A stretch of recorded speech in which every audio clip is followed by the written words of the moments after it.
Okay. My apologies for this. I don't know how you got your own copy of Isopanisad, then Prema. That's how you did it. You should have told me. Okay. Sorry about this. Please next time tell me. Okay. Okay. So number 12, item 12. One should always remember that as long as he has a material body, he must face the miseries of repeated birth, old age, disease, and death. There is no use in making plans to get rid of these miseries of the material body. The best course is to find out the means by which one may regain his spiritual identity. So Prabhupada is emphasizing that you're not going to be happy in this material world. It's not made for you to be happy. It doesn't mean that if you get a sore throat or a cold, or if there's some big problem in your life, you shouldn't try to solve it.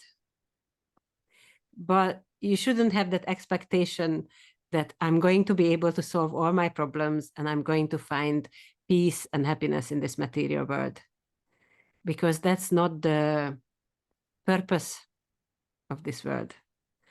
Otherwise, there's always, even for devotees who don't have any karma, they also always have a little bit of kind of suffering just to nudge them, just to make sure that they don't get too comfortable in the material world, because this is not our home.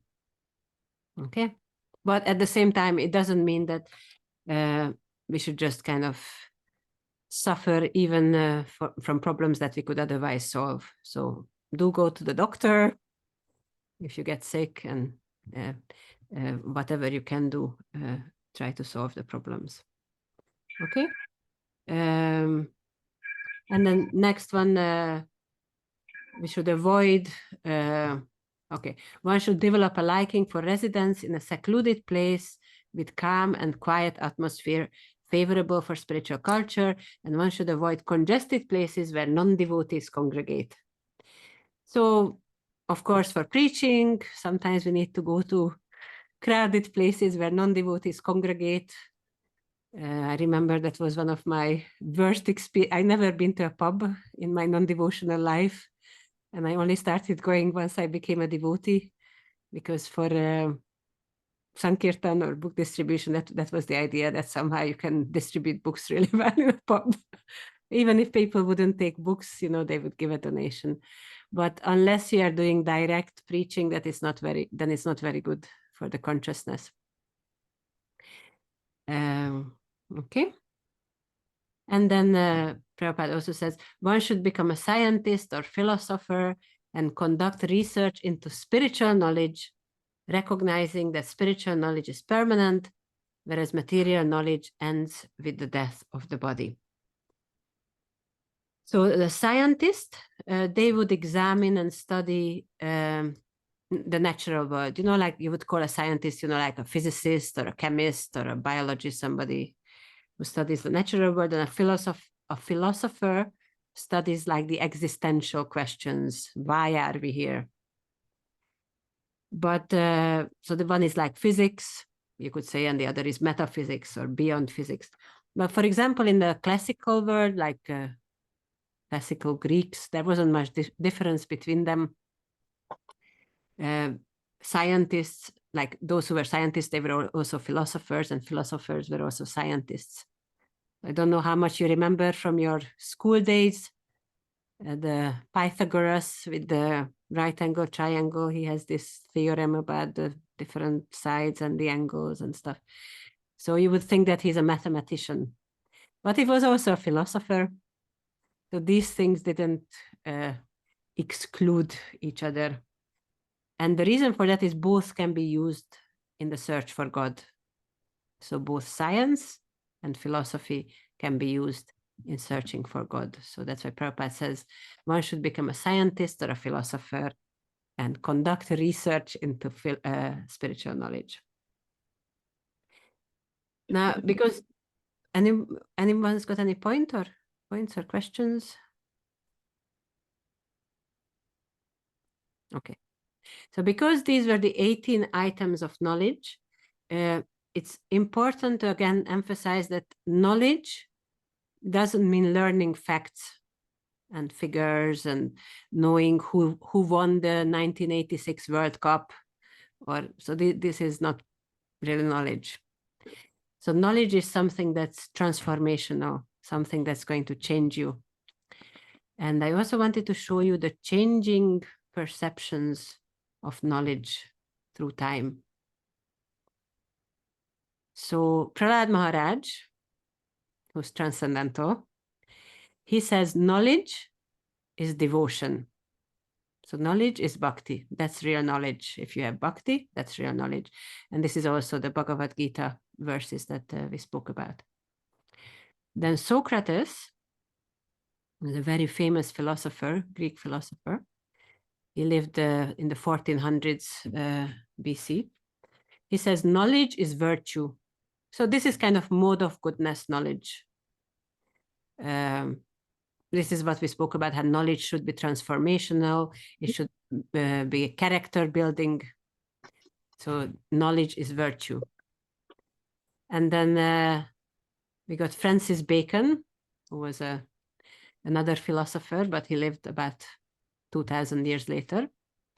He says knowledge is power. So from our studies of the last 6 chapters of Bhagavad Gita, we can kind of get the idea that power is more related to mode of passion, Rajagun. So this is a kind of mode of passion, perception of knowledge. Knowledge is power.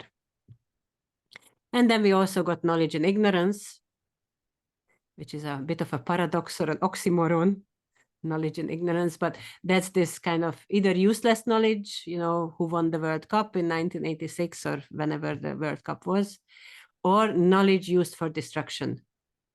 So Prabhupada mentions this, that, you know, you got all these scientists and they use their extreme brain power to develop the nuclear bomb, or, you know, just really extreme ways of killing each other.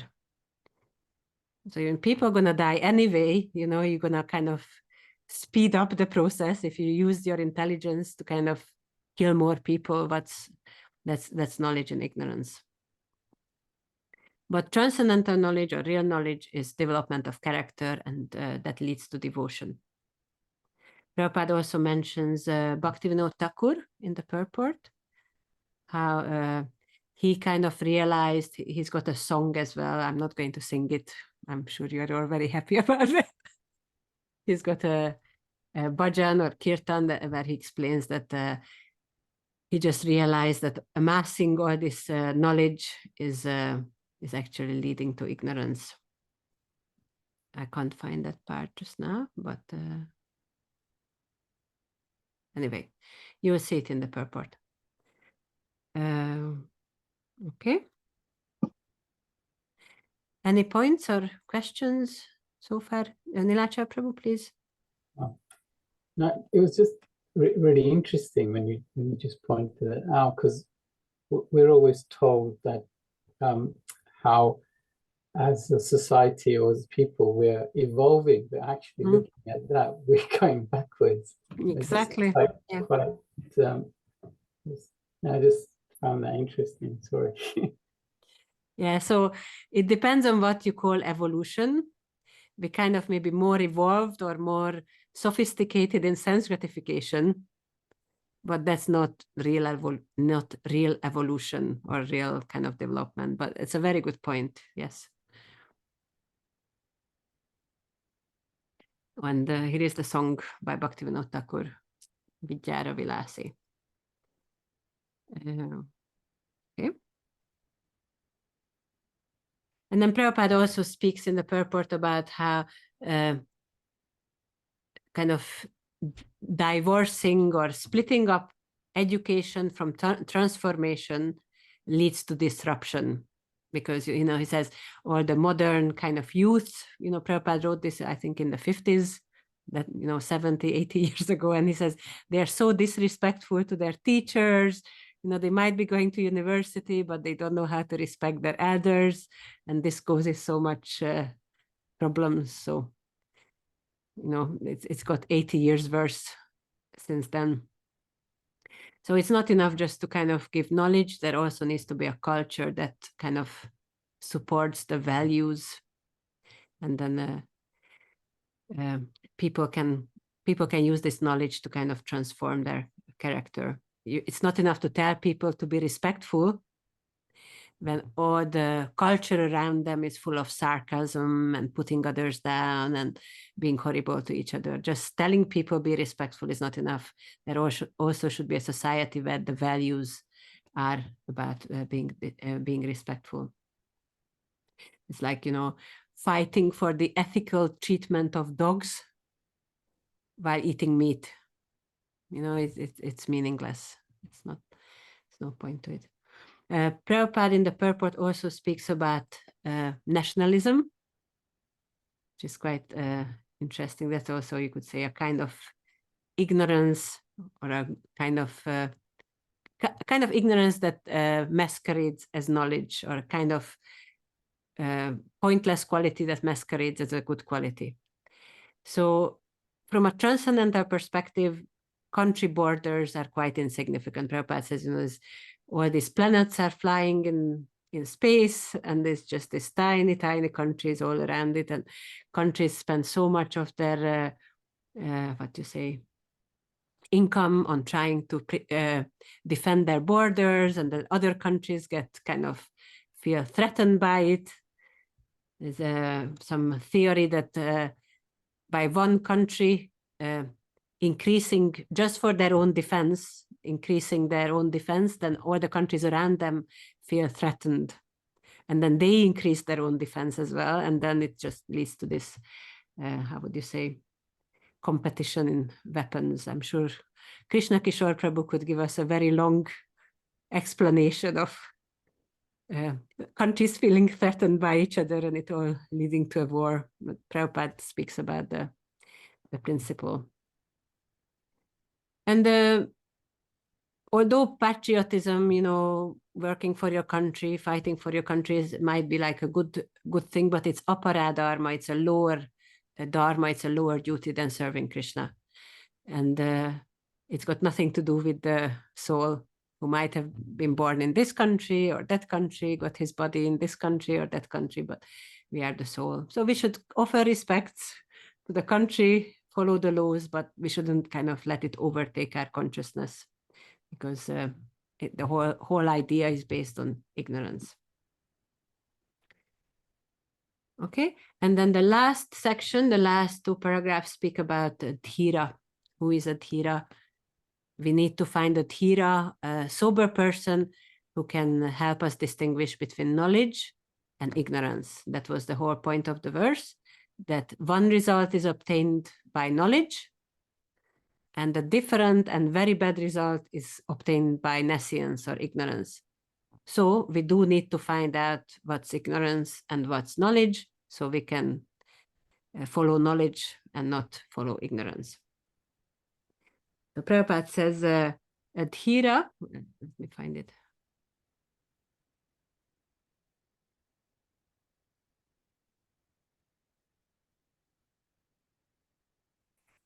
Adhira realizes that the material body and the mind he has acquired by chance through material association has nothing to do with him. So here, by chance, it doesn't mean that it was an accident. It's more, it more refers to the fact that the soul doesn't have anything to do with the body. It's not really kind of connected to it. Long term, it has nothing to do with it. It's alien to the soul. There is no kind of intrinsic connection. But then Prabhupada says, but still make the best use of a bad bargain. We should use the body to approach Krishna, to serve Krishna, rather than trying to enjoy with it. And then dhira must be undisturbed, not deluded by material things. He understands that matter is foreign to him, so he doesn't try to enjoy. And then if we follow such a dhira spiritual master, such a sober spiritual master, then we can also become a dhira and go back to Godhead. Okay, so any points or questions relating to this verse? This was mantra 10.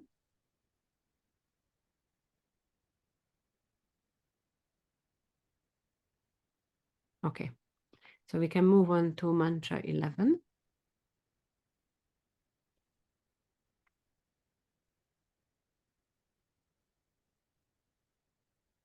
So this mantra 11 is the last verse in this section.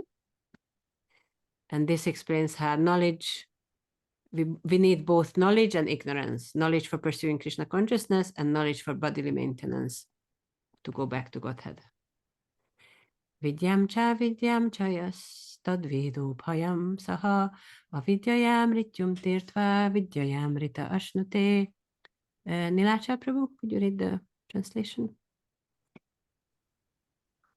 Only one who can learn the process of near sense and that of transcendental knowledge side by side can transcend the influence of repeated birth and death and enjoy the full blessings of immortality.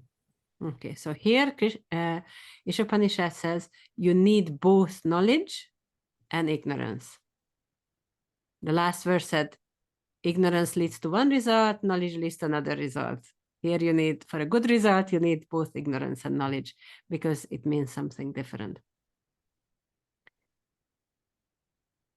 So this is the purport overview. Prabhupada first speaks about how immortality is impossible materially. So Prabhupada explains that everybody wants to be immortal. Nobody wants to die. But materially speaking, it's not possible. So even great yogis like Hiranyakashipu, great scientists, nobody is able to become immortal by material means. And then next section speaks about how it is only possible by following Krishna's teachings. So only by some spiritual path, transcendental path, it's possible to become immortal. And then how Krishna comes or he sends his representatives, and he also sends material miseries to help us go back to Godhead and help us attain this immortality. Then he speaks about how sense gratification binds us to mortality. It causes our death. It might sound a very heavy statement that sense gratification causes death, but because it binds us to the material world, it causes repeated birth and death. And then he uses the analogy of fever, as we don't want fever to be too high, because then your body starts disintegrating, but also the goal is not to kind of make the fever or the body temperature zero, it should just be at a normal temperature. So in the same way, there should be some sense gratification, but at a normal level, not at some excessive level. And then next he speaks about how apara dharma, this is the lower dharma, lower duty, balances the material and spiritual sides. So like we said, we do need to live somehow, we do need to cook, we do need to look after our family, look after our health. We do need to do these things that are not directly Krishna conscious, but they help to keep us in a sound state, in a good state, so we can practice Krishna consciousness. And then have param dharma, which is the highest dharma, the highest duty, that grants or gives immortality. I just remembered, Krishna Kishore Prabhu, am I speaking too fast or is it okay? No, your English is wonderful. I understand everything. Okay, good. Sometimes I kind of start talking too fast. I get excited, get carried away. Okay, thank you. Mostly not a problem with the speed. Mostly it's a problem with pronunciation. But your pronunciation is very clear for me. Okay. So yeah. Okay. Thank you very much. Okay, maybe my Hungarian accent helps. Okay. So this is the purport. And then let's go into some detail. So first, Prabhupada explains why can't we become immortal. This is actually the next verse. He starts the purport. Everyone, since the creation of material world, everyone has been trying to attain permanent life. But the laws of nature are so cruel that no one has been able to avoid the hand of death. So we want to be immortal, we don't want to die, but it's not possible in this world. And then Prabhupada gives the example of Hiranyakashipu. He kind of describes it in quite detail, how he was, trying to get Brahma to give him this benediction that you don't have to die. And then Brahma said, I can't give you that benediction because even I have to die. And then Hiranyakashipu thought he was very smart. So he says, okay, then give me the benediction that I won't die in the day and won't die in the night. I won't die inside or outside. I won't be killed by any animal or human being or any of the 8,400,000 species. I won't be killed by any weapon. And then Brahma says, okay, you can have all these benedictions. But Krishna is even smarter. So he managed to keep Brahma's benedictions and still kill Hiranyakashipu. So no matter how smart you are, no matter how great power you have, you can't escape death. So this was kind of yogic power that Hiranyakashipu had, but even scientific or technological power is also very similar, because both of them try to manipulate material nature to their own ends, for their own purposes.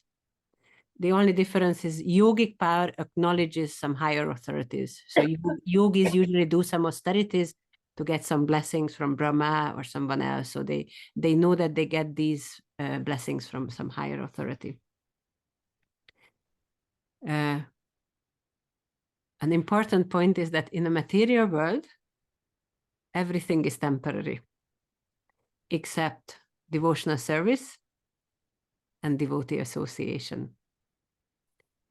So these two things are the only eternal things, and these two things are the two things that should be most valuable in our life, because they are the real value. Devotional service and devotee association. Everything else comes and goes. These things are permanent if we avail ourselves to them.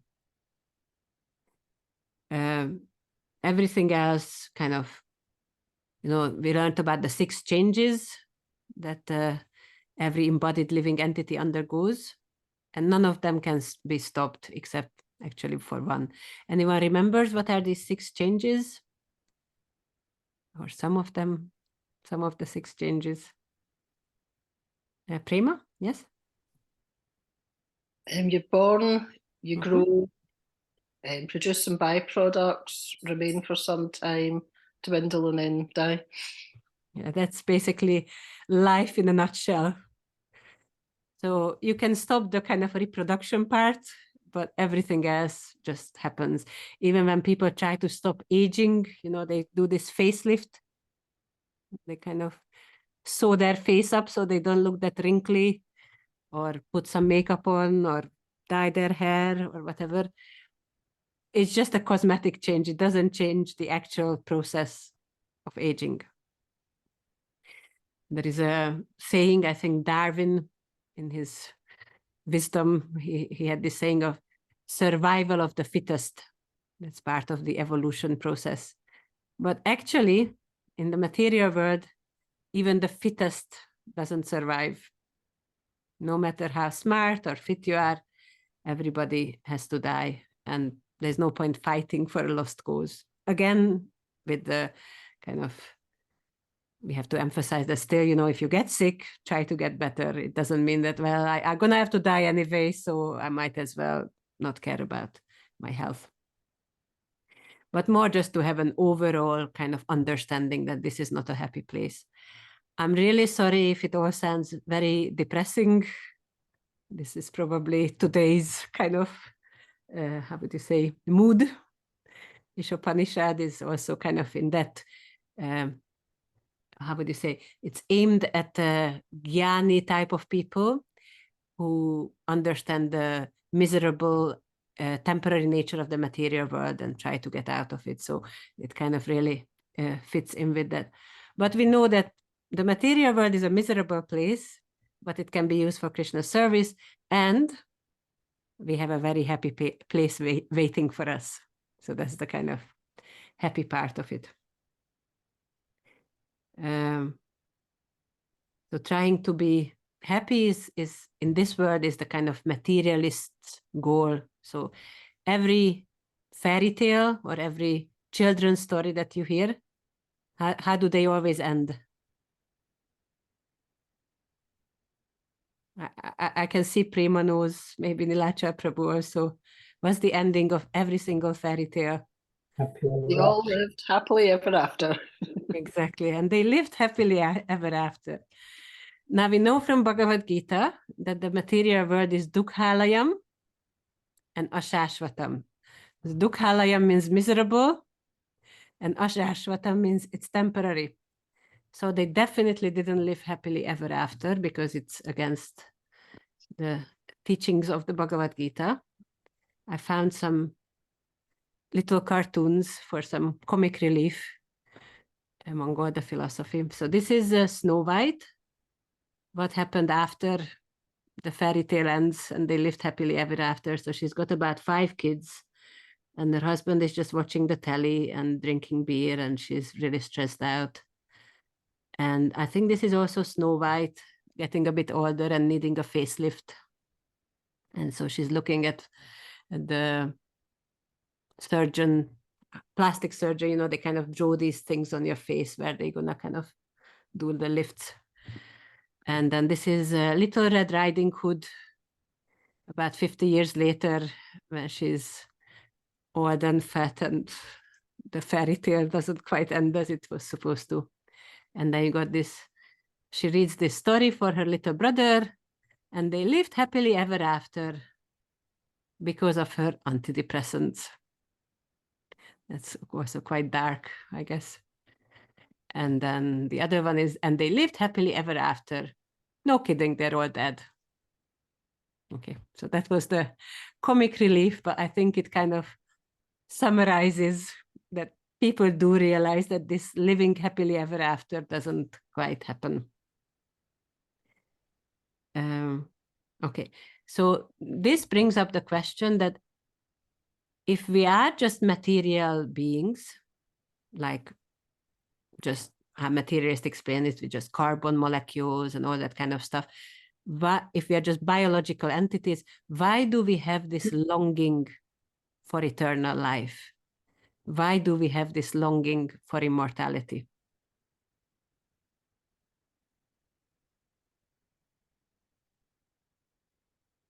It's not a very complicated answer.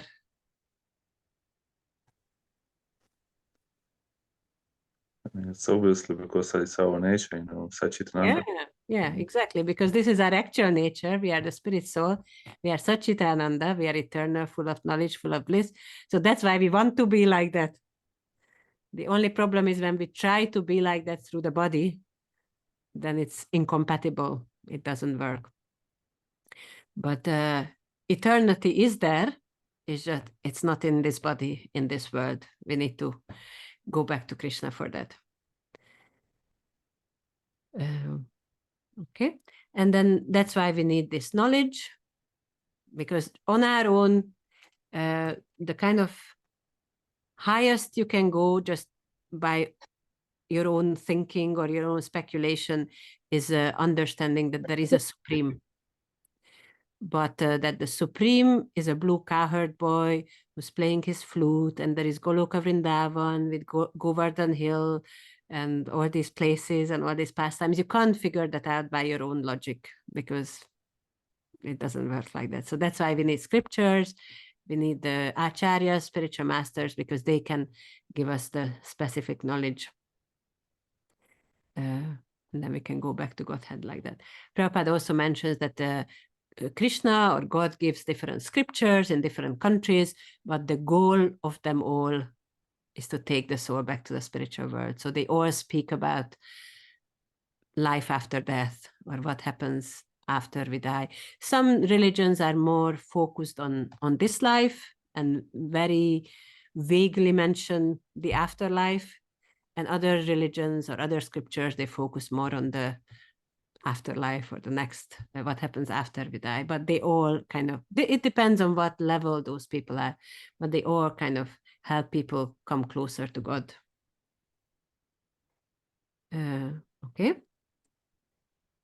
So the next point is that scriptures, Bhagavad Gita, Srimad Bhagavatam, Isopanisad, they teach us directly that we are not the body, we are spirit soul, this material world is full of misery, we need to go back to the spiritual world.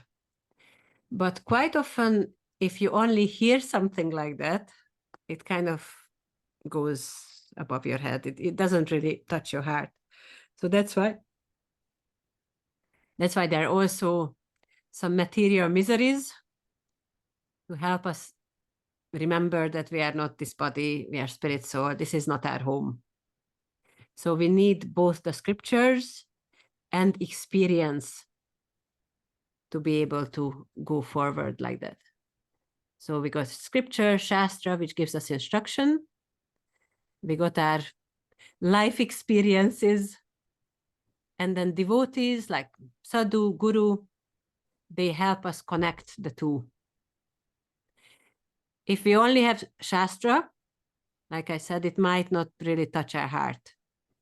If we only have the suffering, the experience, then we just become very miserable and negative, and it doesn't really lead anywhere on its own. It just might just be that, well, this is life, you know, you just have to carry on. But if we have devotees who help us connect Shastra and our experience, then learning takes place. So this is what Prabhupada explains also in the purport. Okay. So for serious devotees, suffering or difficulties in life, they increase their faith. So every time, you know, some difficulty comes, you can start blaming others for it. That's a very natural tendency. Or you can think, okay, it might be apparently this other person's fault, and it's maybe not right that they're doing this, but Krishna allowed it to happen. So what am I supposed to learn from this? This is the more important part. What is Krishna trying to teach me? What is the lesson here for me? It doesn't absolve, you know, others of the responsibility of, you know, maybe doing something wrong, but at the same time, you don't have to fear that, you know, you have to kind of get justice for it, or, you know, your main focus in life is to get it right. More just, okay, Krishna allowed it to happen. There must be a reason for it. What am I supposed to learn from it? And in this way, you start seeing Krishna's hand in everything. I think I mentioned this before, but it really resonated with me. So I tell you this. One time, someone asked Kadamba Kanana Maharaj, can you see Krishna? So he said, I can't see Krishna's face, but I can see Krishna's hand. So even if we can't see Krishna's beautiful, sweet face all the time in front of our eyes, if we learn to be Krishna conscious, we can start seeing Krishna's hand in the things that happen to us. Okay, so that's already a big step towards seeing Krishna. Okay.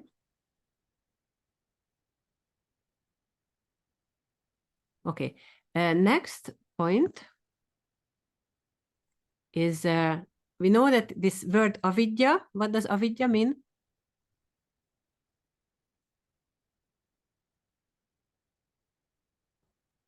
Ignorance. Yes, ignorance. So vidya is knowledge.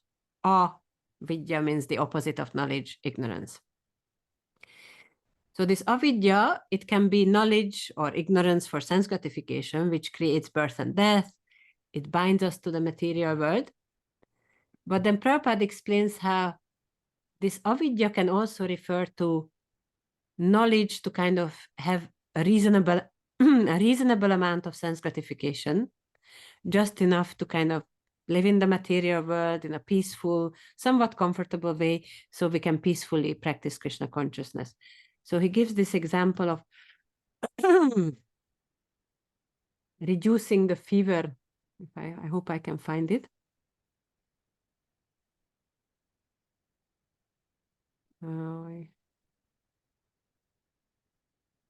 Yeah, it's here. The culture of spiritual knowledge necessitates the help of the body and the mind. And therefore, maintenance of the body and mind is required if we are to reach our goal.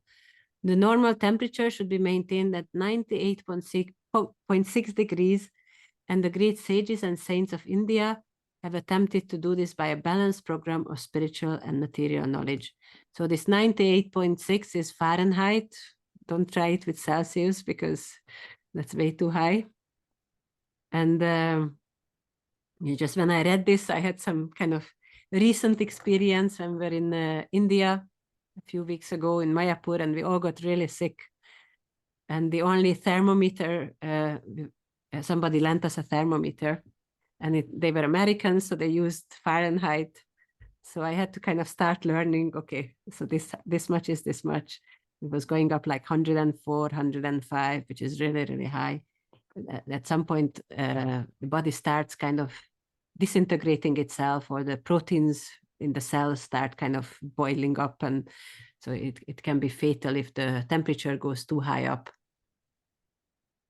I don't know if that made sense, but if the temperature goes too high, then the body starts killing itself. So Prabhupada explains that we need to reduce the fever. So by fever, he means it's feverish sense gratification, when your only goal in life is to enjoy. But it doesn't mean to completely become zero, like, that you reduce the temperature until it's like zero, or, to go back to Celsius until it's like 34, 35, because then you start getting hypothermia, right? That's when you're too cold. Anyway, when you start getting too cold, because that's also not healthy.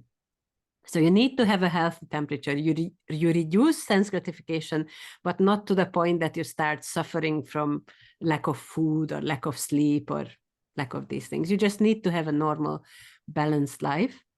And the knowledge for being able to have that normal, balanced life, that's the avidya that this verse 11 speaks about. And this is also, Prabhupada explains, is making the best use of a bad bargain. So the bad bargain is that the fact that we have a material body, it's not a good bargain. And I think we all experience it, that as we get older, we realize it more and more that it's not a good bargain, because things start getting more and more difficult and painful. But making the best use of it means whatever we can, use it for Krishna's service. So the way Chaitanya Charan Prabhu, he explained why sense enjoyment is a bad bargain, why trying to enjoy through the body is a bad bargain. He says, in terms of duration, in terms of intensity, and in terms of variety, it's hopeless. So first of all, duration. We all know that there is a long kind of preparation or long suffering for something quite short. If we think about enjoying a feast of gulab jamuns, that's the default feast. And then we have curd sabji and samosas and apple crumble and some pakoras, and everybody can add their favorite items, preparations. So if you are really slow at enjoying the feast, it might take you half an hour or 40 minutes. But for the cooks, it probably took 5, 6, 7 hours to make that feast. So the enjoyment is much shorter than the, you could say, austerities for preparing for it. And then, of course, if it's not prasadam feast, then you have to suffer for it after you get the reactions. Or if you happen to like the curd sabji too much and eat too much, then there is suffering, in terms of indigestion or other problems. Then the intensity, even with the best gulab jamun, the enjoyment you get out of it is nothing compared to slamming the door on your little finger. So there is very little enjoyment you can get out of your little finger, but you can get a lot of suffering out of it. You can only, and in terms of variety, the body can only give you enjoyment through the senses. So through the mouth, you can enjoy some nice gulab jamun, you can smell some nice offered flowers or incense, you can see something beautiful, and so on. But any part of the body can give you unlimited amounts of pain. So I'm really apologizing again for being a really giving a really depressing explanation right now. But this is what Prabhupada means by a bad bargain. So I think we can all agree that this is not a good bargain in terms of how much we can enjoy ourselves. But make the best use of it by using whatever we did get to try to serve Krishna. So even though we can't be completely happy in this material world, at least we can have some knowledge by which we can navigate in life, so we can kind of not have too much suffering, so much suffering that we can't even focus on Krishna. Okay, I'm sure we all have experience when there is too much trouble going on in the mind or the body is in too much pain. It's very difficult to think of Krishna. So that's why we can kind of try to arrange our life in a way that it's somewhat peaceful. Sometimes it's easier, other times it's more difficult, but we should also see, sometimes Krishna is giving us difficulties, so we can learn to still focus on Krishna. Okay.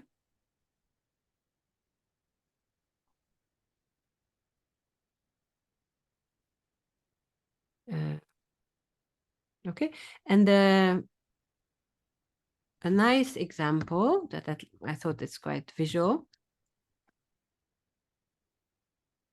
So when we are in a ship, I don't know how many of you have experience with sailing.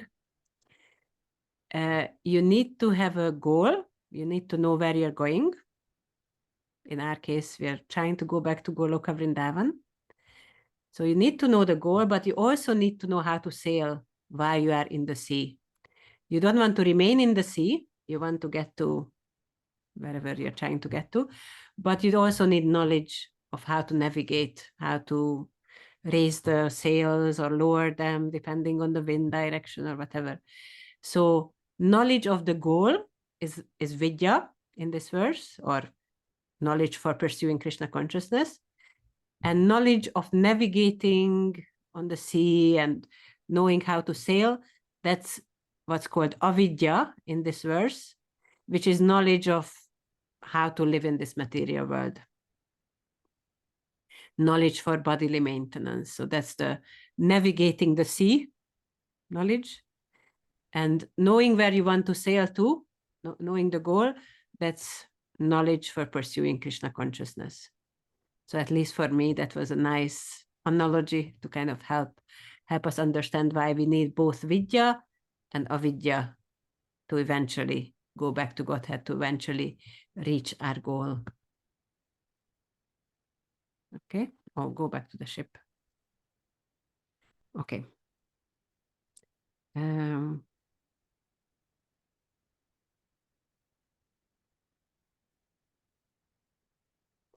And then, okay, I have not asked for a while. Are there any questions or comments, points? Nilacha Prabhu, please. Sorry, I know you just put this slide. I just wanted to sort of clarify. This one? Yeah, so like the first one, because obviously Vidya mantra 9, so it's sort of like your knowledge of pursuing sense gratification. I just want to like a summary of this so that it sinks in my head, because I know we've done it before, but when I just read that, I took it a sort of like knowledge of pursuing sense gratification, it's Vidya. I was like, I can't remember what that was about. So it's basically not just ignorant pursuit of sense gratification. Ignorant pursuit of sense gratification is when people don't really have any knowledge. They're just born in a family. They don't know any better. They just live their life kind of thinking that the goal of life is to get a bigger house and go to better restaurants or whatever, or have enough to eat. So that's like ignorant pursuit. Knowledge for pursuing this sense gratification is when you kind of create a philosophy for it. And especially when you're trying to explain that real spiritual knowledge is ignorance. Don't know if you remember our wonderful friend, Stephen Hawking, who explained just before his death that there is no God or afterlife. So he didn't just ignorantly, he didn't know any better. He was also trying to convince other people that real knowledge is ignorance. So that's the bad kind of knowledge. So we had these 3 levels. So to be in ignorance is bad. To be in ignorance and claim to be in knowledge is worse, because you are misleading yourself and others. And the worst thing, which is this Stephen Hawking, is to be in ignorance, claim to be in knowledge, and condemn real knowledge as ignorance. So saying that religion is just the opium of the masses, and this is just, for ignorant people. Because then you're dragging away people, even those people who do kind of have some knowledge. Not just misleading others, but take away their chance of real guidance. Did this answer the question? Yeah, and I'm just so the next bit's knowing and pursuing Krishna knowledge, that I understand, and then that's what you were saying, that the video, if you're using it for maintaining your body, so although it says a video, but it's for that's sort of acceptable. So that's mantra 11, Yeah. where avidya is knowledge for bodily maintenance. Right. In mantra 10, avidya is actually both vidya and avidya from mantra 9. So if you add up these 2, that becomes this. Oh, it keeps jumping. So that becomes this. Okay. Okay. So did it answer the question, or? Yeah. No, I was just trying to, because Okay, yeah, of course. It's not so straight, like when you first hear it, it's not so easy. The way I kind of try to, that's why I even made this table, because for, the way my head works, my brain or whatever is there works, I need to put everything in tables, and then it's all clear, and it's more logical or understandable. So that's why I made up this table, and then it's based on what Chaitanya Charan Prabhu explained. Okay. So it's clearer, but it's not an easy thing to understand right away. So Thank you. okay. Anything else from anyone? Okay. So next, I wanted to speak a little bit about, we were speaking about knowledge for bodily maintenance.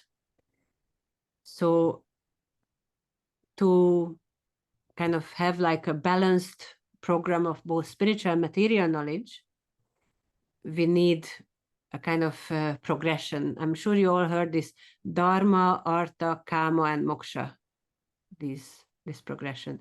So dharma, you could broadly say religion. Artha is making money, economic development. Kama is sense gratification, and moksha is liberation. So these are connected.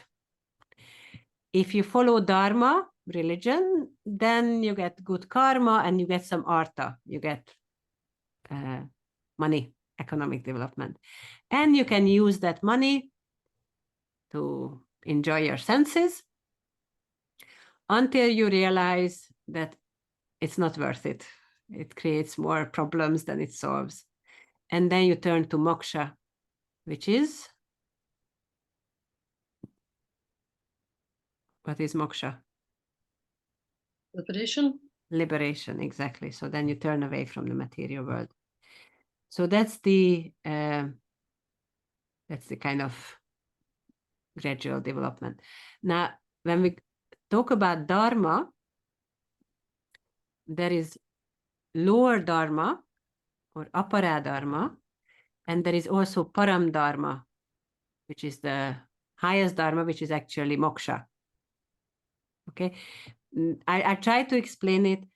Once I explained it, please let me know if I managed it, if you understand it, or if you got any questions. So apara dharma Apara means lower. So it's a lower religious duty for maintaining the body. That's what we were talking about, navigating the sea on the ship. So that kind of refers to this artha, economic development, kama, sense gratification.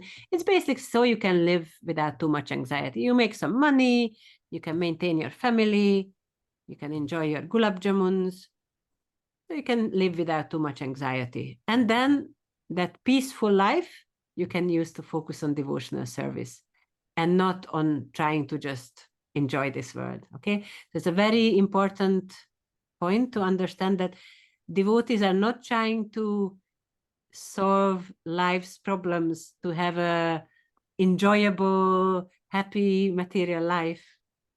It is so that they can have a peaceful material life, so they can focus on spiritual life. Okay, and that also includes to have a nice family life, you know, have a peaceful relationship with your wife, with your kids, because that will help you to be peaceful, so you can focus on Krishna consciousness. Okay, so it includes a lot of things, but the ultimate goal is so you can be peaceful to focus on Krishna consciousness.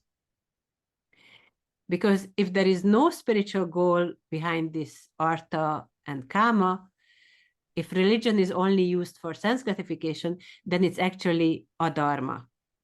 It's not even aparadharma, but adharma, which is the opposite of religion or opposite of duty. Okay. And then we have param dharma, which is the higher duty, the higher religion, which is direct devotional service for going back to Godhead. And that can also be moksha, but this liberation is not referring to impersonal liberation, just getting out of the material world, but getting out of the material world and going back to Godhead. So this is the real and ultimate goal of religion. And this should have priority over aparadharma, although some cases, some life situations, you have to fulfill your aparadharma before you can do your param dharma. One of your family members gets very sick, you have to go to hospital with them, you might not be able to go to for Mangala Arti or whatever, or do your service that day. But, you know, at that point, that's your more important duty to look after that family member or whatever. But even when you're doing those things, or you have a deadline at work and you have to work really hard, but even at those points, you should always keep it in your mind that my real duty, my real goal in life is to please Krishna and go back to Godhead. Okay, was this understandable? Any points or need for clarification? Nilacha Prabhu, please, if that's your hand. No, sorry, no, I was just thinking that, but that's one of the problems, isn't it, with how you describe dharma, is you can kid yourself that you're doing it for duty, and then you just get drawn into it, and then you just stay like that for a very long time. Yeah, so there's always this balancing act, not to get drawn too much into it, but at the same time not be irresponsible in the name of I'm a devotee, so I don't have to look after my wife or my kids or whatever. So it's a constant balancing act. It's like walking on a tightrope, trying not to fall in either direction. But without having devotional service as the underlying principle, then it just becomes adharma, because the goal of dharma is to reach Krishna. Vasudeva Paradharmo, like the second chapter of first canto, Srimad Bhagavatam says. Trying to give up everything all at once, even though it's apara, even if it's lower dharma, is going to create too much anxiety. So we can't just give everything up, but we shouldn't forget that, you know, this is not the goal of my life. Okay. Was this okay so far? This is, I think we kind of got to the end of mantra 11. We can have a little discussion on one of the questions. Okay.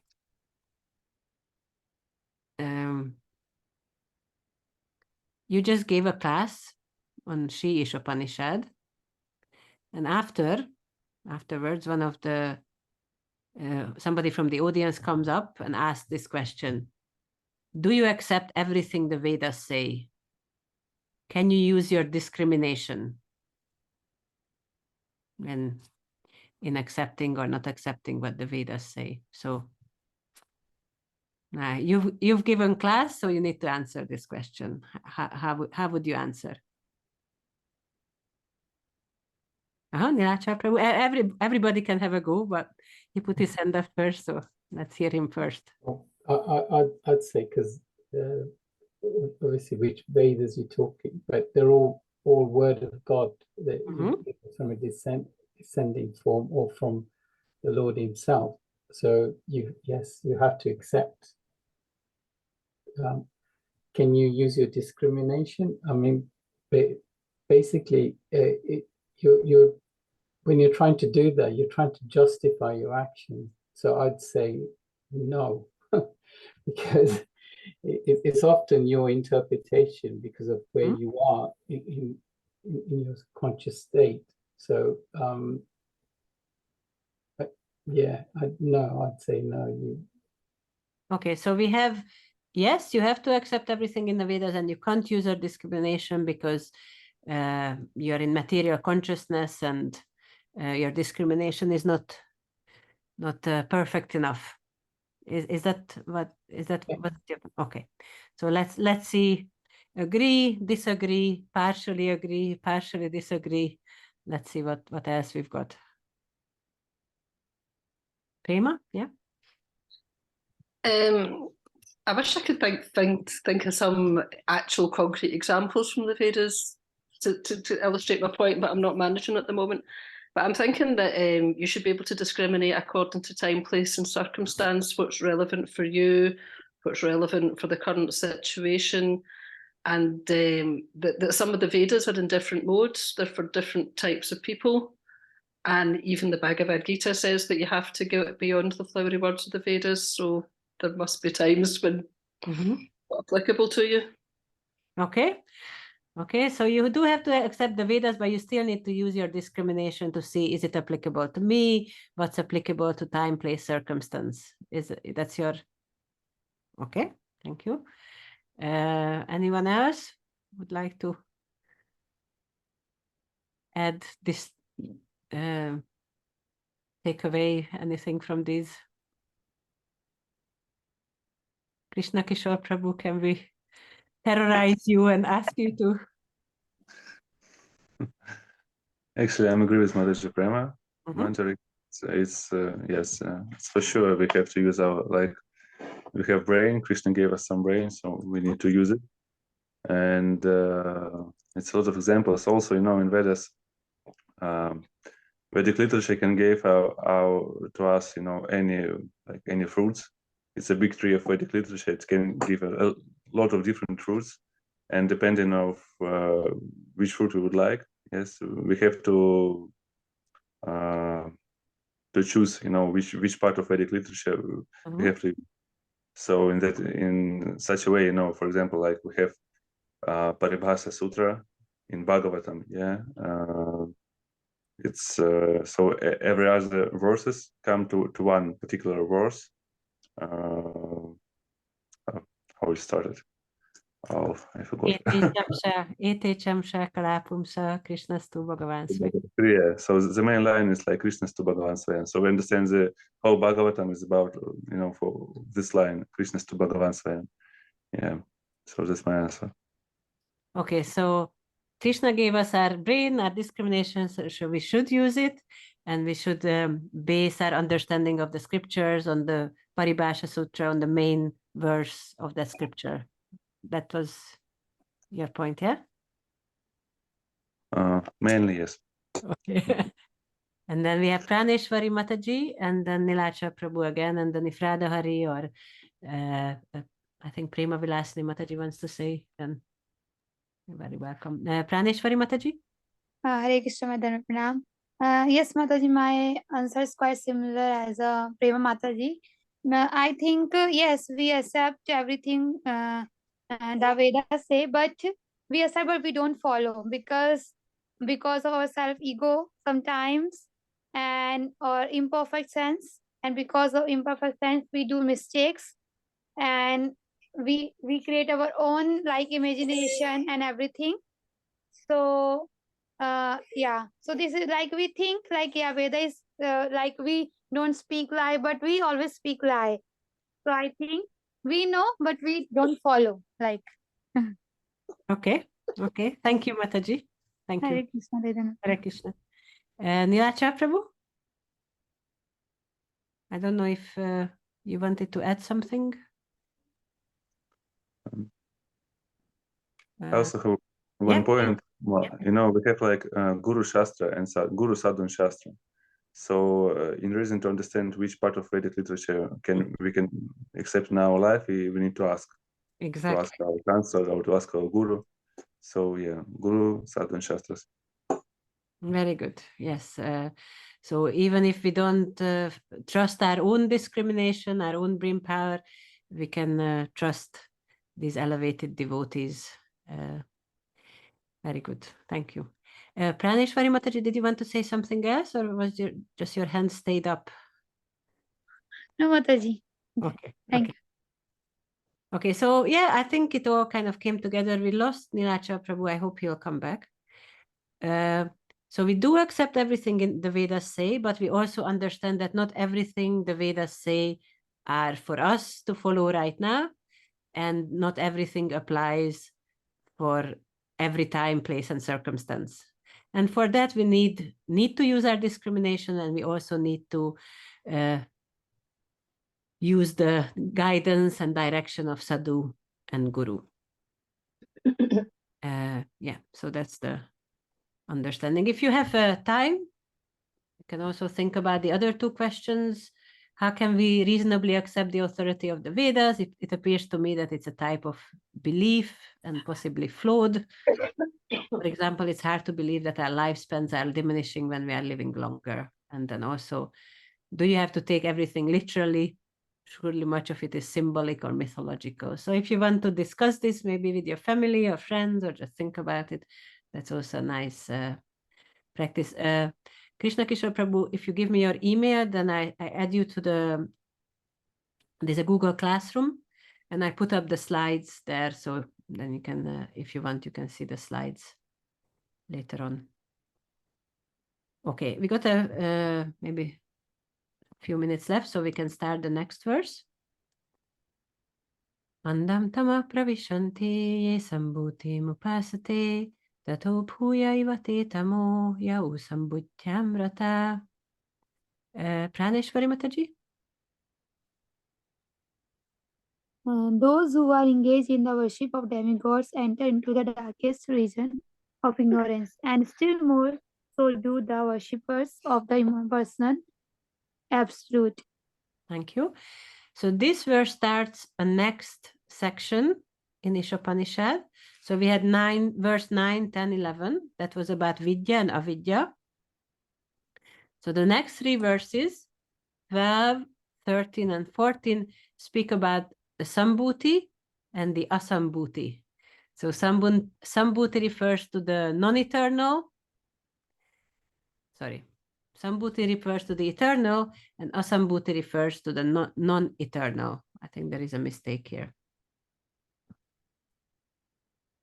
But the kind of division of these verses is very similar to 9, 10, 11. So the similar kind of logic is followed. So in mantra 10, Sambhuti, the eternal, refers to the impersonal absolute, and Asambhuti, the non-eternal, refers to the demigods. In mantra 13, Sambhuti refers to the Supreme Lord, and Asambhuti refers to anything other than the Supreme Lord, basically everything in mantra 12, just like we had in the previous section. And then in mantra 14, again, he says you need both Sambhuti and Asambhuti to attain perfection. So here in mantra 14, Sambhuti refers to knowledge of the Supreme Lord, and Asambhuti refers to knowledge of the material world. So it's a little bit similar to mantra 11. Okay, so we can keep this in mind as we are going through these verses. Okay, so the purport overview in mantra 12, it's just kind of 3 sections. So first, Prabhupada speaks about demigods and great sages who also misunderstand the absolute truth to be impersonal. So it's not very easy to understand Krishna. Even Brahma didn't immediately understand that the Vedas are about bhakti. First, he thought it was about karma kanda, then jnana kanda, eventually about bhakti. And Brahma is way more intelligent than we are. But we have the benefit of our spiritual masters, the parampara, great devotees. Then the next section of the purport speaks about how demigod worshippers, they stay in the dark material world. So this refers to the Asambhuti, worship of the Asambhuti.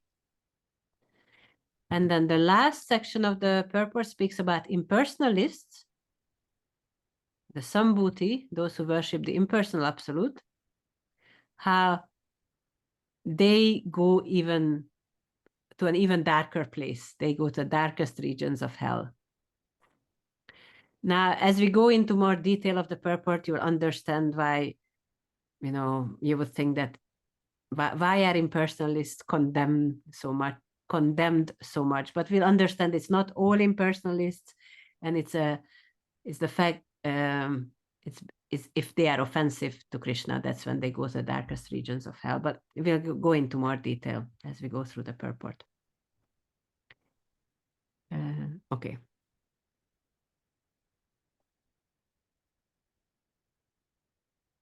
So we read in Srimad Bhagavatam, Janmad Asyaton Vayaditaratas Chartesh Avrigyasvarat.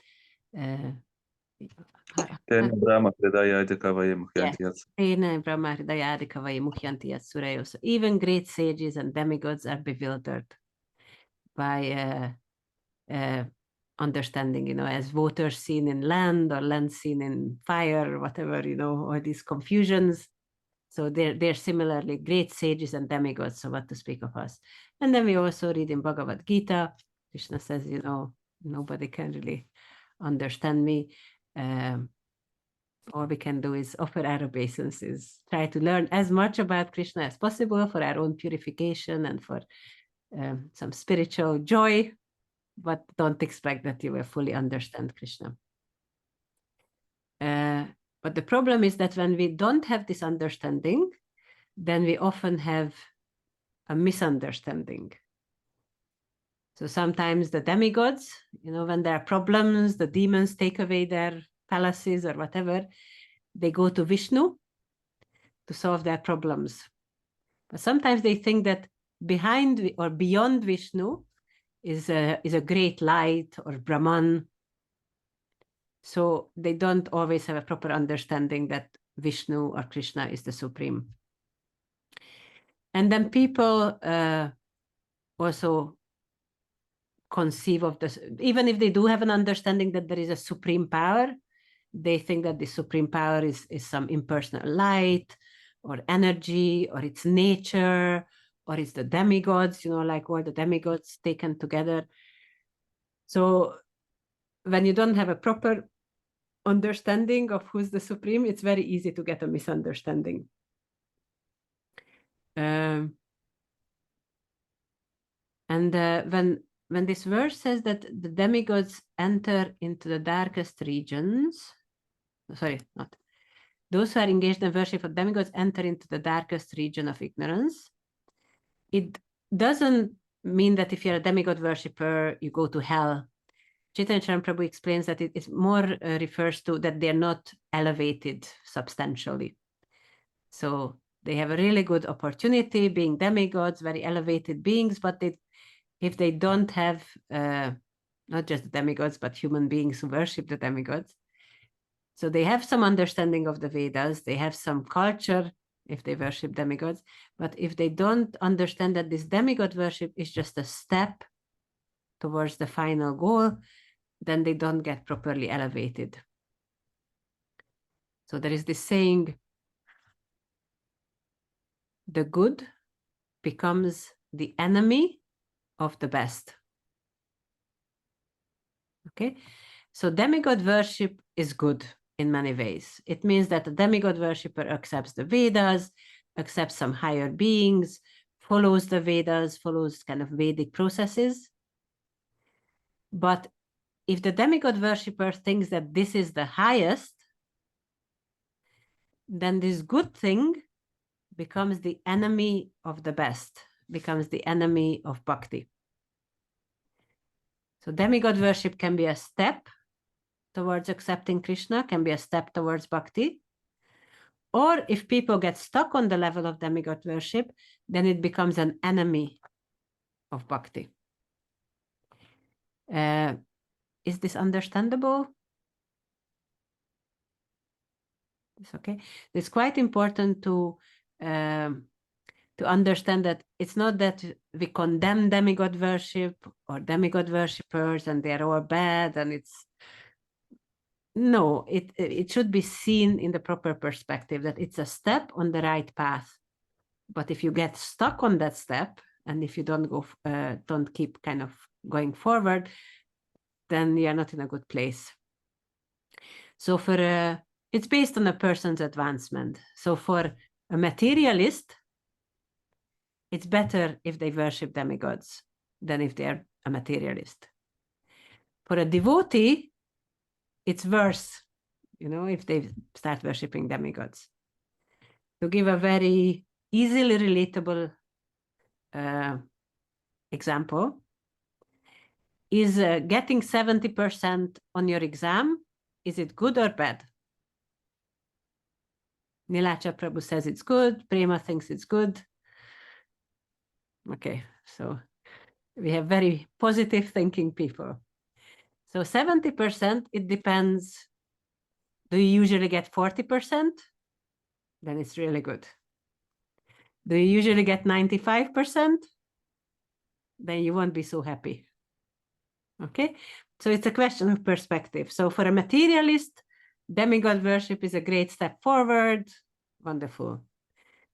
For a devotee, demigod worship, if somebody is kind of would be able to worship Krishna, but they just get stuck on demigod worship, then it's not so good. Okay, so it's a question of perspective. And then even for materialists who start kind of worshiping demigods, the problem can arise that they think that that's the highest, that there is nothing better than this. So they don't accept Krishna as the. I mean, obviously, at some certain point, they won't be able to accept Krishna, but they're not going forwards. It's supposed to be a step on that path. Because that way they just get stuck in the material world, and they might have golden, how do you call this when the police shackles or whatever. Yeah, so they might have these golden shackles instead of iron ones, but it's still material world, and you're still kind of bound. So that's why a demigod worshipping the Asambhuti, one enters into the darkest region of ignorance. And then here is like a little summary for demigod worship. So some of it, or in fact, most of it, I think we studied when in Bhagavad Gita, chapter 7, chapter 9, there was a lot about demigod worship. So I don't think any of it will be huge surprise for anyone. So demigod worship is part of the Vedic system of elevation, which is a multi-level worship. So depending on what level you are on, the Vedas recommend the specific kind of worship that suits you or your level. So it's Krishna's mercy in many ways. Then demigod worship is also attractive to people with material desires. In the beginning of the second canto, there is this long verse, the Srimad Bhagavatam, which describes, if you want a good wife, you should worship this demigod. If you want a good husband, if you want health, if you want dominion over all the worlds, if you want this, that, it gives you all a list of all the demigods you should worship. In the Bhagavatam, it's just a few verses, but in the Vedas, there's a lot more about it. And then people can get very attracted to this. Wow, I just have to worship this demigod and I'm going to have a beautiful wife or husband or whatever, or get lots of money. So it's very attractive to people with material desires. And that's how Krishna, you could say, catches them, because then they kind of come to the Vedic fold and start following Vedic instructions. But it's not the highest. The fruits are temporary, because your beautiful wife or beautiful husband will start going old and wrinkly, and your kind of money might run out and whatever else. So whatever the demigods can give is temporary, because the demigods themselves are temporary. Even attaining the demigods' planets is temporary, because the planets themselves are also temporary. Demigod worship can't free one from the material world. And then this kind of, I won't say paradox or contradiction, but we spoke quite a lot about how faith in the demigods can create faith in the higher instructions of the Vedas, which means that it can be a step in the right direction. But too much faith in the demigods, when somebody gets stuck on that level, it can stop one from further advancement. So this is, you could say, a summary of demigod worship and why it leads to entering the darkest regions. Any points, questions, comments relating to this?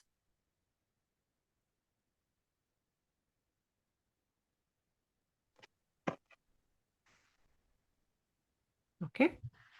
Can I ask a question Please, maybe about please, Prabhu. demigods worshiping? I mean, usually, devotees worship like Lord Shiva as Vaishnava Navhita Shambhu.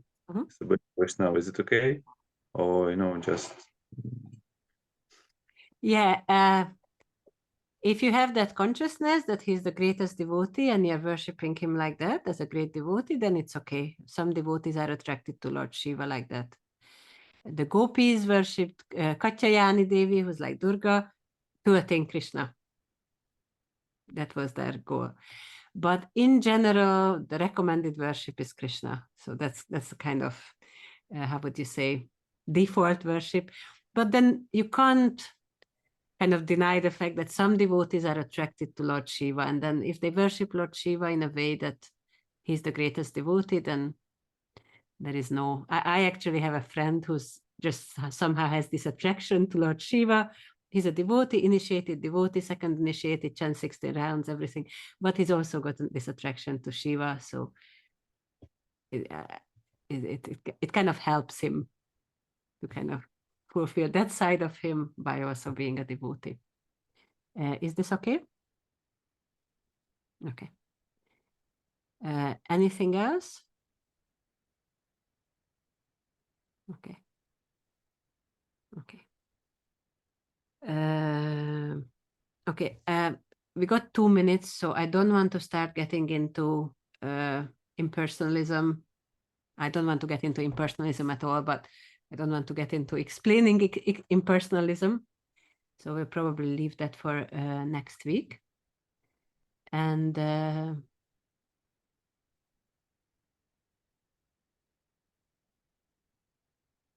okay, for homework, if you can do this one, I'll put it up on the Google Classroom. We spoke quite a lot about it. So this is basically writing down the things that we spoke about. Mantra 11 may appear to be contradictory, as it appears to support the study of nescience, the study of avidya. Resolve and explain this apparent inconsistency. So do you feel that you have enough understanding to explain this?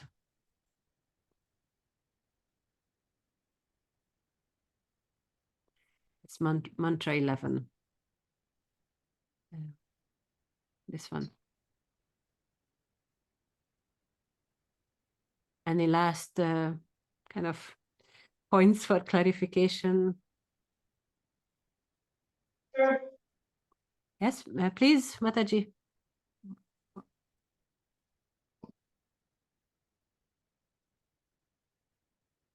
Okay.